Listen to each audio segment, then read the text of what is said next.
নৈর্ব্যক্তিক, অব্যক্তিক।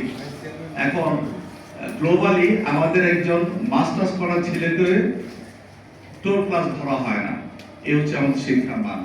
আমরা চাইব শিক্ষা, গবেষণা, প্রযুক্তি স্কুলগুলো, মেডিকেল প্রতিষ্ঠানগুলো যেন ওই মিনিমাম রিজিওনাল স্ট্যান্ডার্ড বা নট গ্লোবাল স্ট্যান্ডার্ড।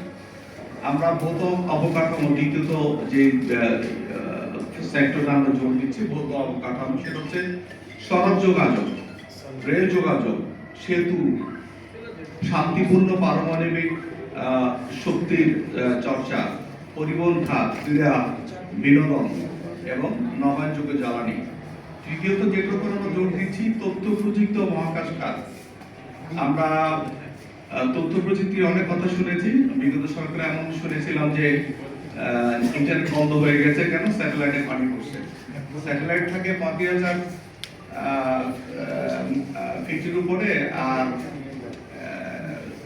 ইয়ে থাকে ম্যাগের যে আস্তরণটা যে নির্দিষ্ট, সেটা থাকে ৮ থেকে ১০,০০০ ফিটের মধ্যে। এই ছিল আমাদের আইসিটি ক্ষেত্রে অবস্থান। বাট একটা সুখের বিষয় হচ্ছে পৃথিবীর ৭ম মহাকাশ গবেষণা এবং শাটল উৎক্ষেপণ, মহাকাশযান উৎক্ষেপণ কেন্দ্র বাংলাদেশে হওয়া সম্ভব। এই লক্ষ্যে আমরা ইতিমধ্যে কাজ শুরু করেছি। ওই জায়গায় আমরা খুব বেশি ফোকাস করতে চাই। জলবায়ুর কথা একটু আগে বলছিলাম, ফরিদা উল্লেখ করেছেন।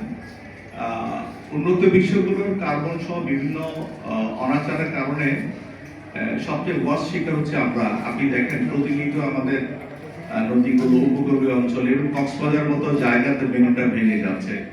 আমরা একটা টেকসই প্রবৃত্তি আছে এমন একটা ডক্ট্রিন চাই, যেটাকে আমরা বলছি সুন্দরবন ডক্ট্রিন। পৃথিবীকে আমাদের চেনেই সুন্দরবন নামে।